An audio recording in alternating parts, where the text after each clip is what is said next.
ये सवाल में आपसे ये कहा गया कि एक सॉलिड स्फीयर है जिसको कि आगे की तरफ हम लोगों ने स्पीड दिया हुआ है वी नॉट, और क्लॉकवाइज सेंस में ही हम लोगों ने एंगुलर स्पीड दिया हुआ है 7 v0/r। तो right sir, is it true? और आपके पास basically coefficient of the friction दिया हुआ है म्यू, ठीक है। तो अब अगर आप ध्यान दीजिएगा तो चूँकि यहाँ पर आपके पास v is less than omega r है, तो बॉटम ऑफ द पॉइंट है वो ग्राउंड के रेस्पेक्ट में बैकवर्ड डायरेक्शन में मूव कर रहा है, मतलब कि बैकवर्ड स्लिपिंग है, मतलब कि काइनेटिक फ्रिक्शनल फोर्स आपका जो है वो फॉरवर्ड डायरेक्शन में लगेगा टू मेक तो v equal to omega r. ये पॉइंट आप सही है क्या? आपको समझ में आ रहा है क्या? मैं ये कह रहा हूँ कि चूँकि यहाँ पर आप देखिएगा तो v is less than omega r है, मतलब कि बॉटम ऑफ जो पॉइंट है वो ग्राउंड के रेस्पेक्ट में बैकवर्ड डायरेक्शन में मूव कर रहा है, मतलब कि बैकवर्ड स्लिपिंग है, मतलब कि काइनेटिक फ्रिक्शनल फोर्स आपका लगेगा तो फॉरवर्ड डायरेक्शन में लगेगा टू मेक तो v equal to omega r. और आप देखिएगा तो काइनेटिक फ्रिक्शनल फोर्स जो है वो आपका पॉइंट P से पास कर रहा है, मतलब कि काइनेटिक फ्रिक्शनल फोर्स का टॉर्क आप लिखिएगा तो वो पॉइंट P के अबाउट 0 है, मतलब कि आप पॉइंट P के अबाउट एंगुलर मोमेंटम कंजर्वेशन लगा सकते हैं।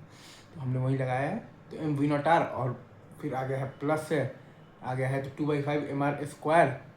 इंटू है हमारे पास ओमेगा नॉट की जगह पर हम लोग लिख देंगे 7v0/r is equal to,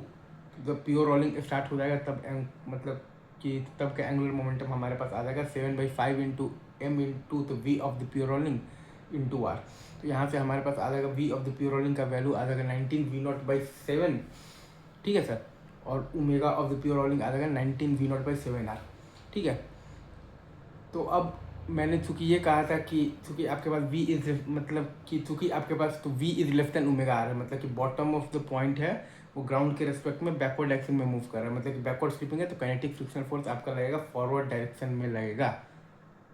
to make तो v is equal to omega R. तो right sir, is it true?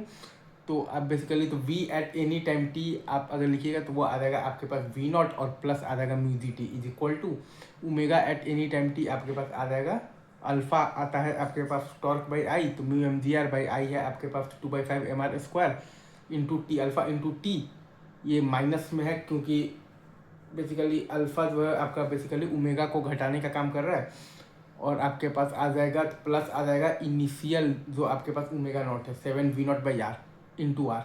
तो यहाँ से आप जब टाइम निकालेगा तो t इज इक्वल टू आपके पास आ जाएगा तो 12v0/7 म्यू जी।